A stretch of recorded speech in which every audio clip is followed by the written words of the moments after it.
அனைவருக்கும் வணக்கம். நம்ம இன்னைக்கு தினமணி செய்தித்தாளில் என்ன செய்திகள் இருக்கு அப்படிங்கிறத பார்ப்போம். முதல்ல பார்த்தோம்னா கிராம சுராஜ்யம் பிரதமர் மோடி உறுதி அப்படின்னு சொல்லி கொடுத்திருக்காரு. என்ன ஒரு பின்னணி அப்படின்னு பார்த்தோம்னா, நமக்கு இந்த ஸ்வமித்வா கார்டு அப்படிங்கிற ஒரு விஷயம் இருக்கு. ஓகேங்களா, 65 லட்சம் பேருக்கு சொத்து அட்டைகள் வழங்கும் அப்படின்னு சொல்லி கொடுத்திருக்காங்க. ப்ராப்பர்ட்டி கார்ட்ஸ் அப்படிங்கிறத இந்த திட்டத்துக்கு கீழே வழங்குவாங்க. சரிங்களா, ஸ்வமித்வா அப்படிங்கிற திட்டம் என்ன அப்படின்னு பார்த்தோம்னா, survey of villages and mapping with improvised technology in village areas அப்படின்னு சொல்லி வரும். சரிங்களா, survey of villages and mapping with improvised technology in village areas அப்படிங்கிறது தான் ஸ்வமித்வா அப்படிங்கிற இந்த திட்டத்தினுடைய முழு பேர். சரிங்களா, ஸோ இந்த திட்டம் 2020ஆம் ஆண்டு கொண்டு வரப்பட்டுச்சு. எதுக்காக அப்படின்னு பார்த்தோம்னா, ஒரு ரெக்கார்ட் ஆஃப் ரைட்ஸ் அப்படின்னு சொல்லுவாங்க. இந்த திட்டத்துக்கு கீழே இருக்கக்கூடிய ஒரு முக்கியமான கீட்டம். ஓகேங்களா, மக்களுக்கு ரெக்கார்ட் ஆஃப் ரைட்ஸ் அப்படிங்கிறது கொடுக்கணும். அதாவது கிராமப்புறங்களில் உங்ககிட்ட ஒரு சொத்து இருக்கும். இந்த சொத்தை வந்து கவர்மெண்ட் என்ன பண்ணுவாங்க அப்படின்னா, ட்ரோன் டெக்னாலஜி மூலயமா சர்வே பண்ணி உங்களுக்குன்னு ஒரு கார்டு வந்து கொடுப்பாங்க.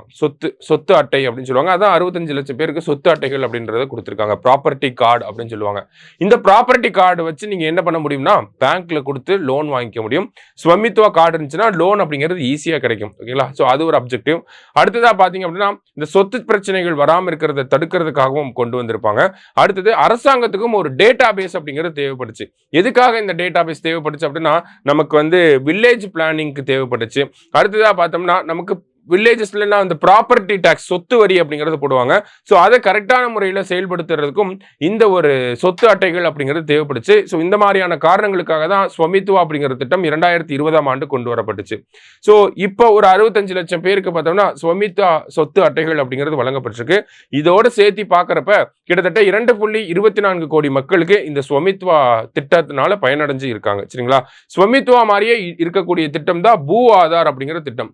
இந்த பூ ஆதார் அப்படிங்கிற திட்டம் பார்த்தோம்னா, யூஎல் பின் அப்படிங்கிற திட்டத்துக்கு கீழே உருவாக்கப்பட்டது தான் இந்த பூ ஆதார். யூஎல் பின் அப்படின்னு பார்த்தோம்னா, யூனிக் லேண்ட் பார்சல் ஐடென்டிஃபிகேஷன் அப்படின்னு சொல்லுவாங்க. யூனிக் லேண்ட் பார்சல் ஐடென்டிஃபிகேஷன் 2021ஆம் ஆண்டு கொண்டு வரப்பட்டதா திட்டம் இது. சரிங்களா, ஸோ இந்த பூ ஆதாரை பொறுத்த வரைக்கும் பார்த்தோம்னா, நமக்கு எப்படி இந்த திட்டத்துக்கு நம்ம கிட்ட இருக்க சொத்துக்களை வந்து சொத்து அட்டையை ஒரு உங்ககிட்ட இருக்கிற சொத்து இவ்வளவுதான்ப்பா அப்படின்னு சொல்லி அந்த அட்டையில போட்டு கொடுத்துருவாங்க. அந்த மாதிரி நம்மகிட்ட இருக்கக்கூடிய லேண்ட், ஓகேங்களா, எவ்வளவு லேண்ட் இருக்கோ அந்த லேண்டை வந்து ஒவ்வொரு லேண்டுக்கும் ஒவ்வொரு ஐடி கொடுப்பாங்க. எப்படி ஆதார் நம்பர் கொடுக்குறாங்களோ அதே மாதிரி லேண்டுக்குன்னு இருக்கக்கூடிய ஒரு ஆதார் நம்பர், அதான் பூ ஆதார் அப்படின்னு சொல்றாங்க. கிட்டத்தட்ட 14 டிஜிட் நம்பர் இது. சரிங்களா, ஸோ இந்த திட்டத்துக்கு கீழே லேண்டை மட்டும் லேண்டுக்குன்னு ஒரு ஐடி நம்பரை கொடுப்பாங்க. அதுல நம்ம சொத்துக்களுக்கான ஒரு ஐடியா கொடுப்பாங்க. சரியா, ரெண்டுத்துக்கும் இருக்கக்கூடிய வித்தியாசங்களை புரிஞ்சுக்கணும். இது எல்லாமே பார்த்தோம்னா கிராமப்புறங்களில் இருக்கக்கூடிய நிலங்களை ஒழுங்குமுறைப்படுத்துறதுக்காக தான் கொண்டு வந்திருப்பாங்க. சரியா, ஸோ அந்த திட்டத்துக்கு கீழே 65 லட்சம் பேருக்கு கொடுத்துருக்காங்க. அதுதான் அந்த செய்தியில பார்க்குறோம். நம்ம அடுத்ததா பார்த்தோம் அப்படின்னா, நமக்கு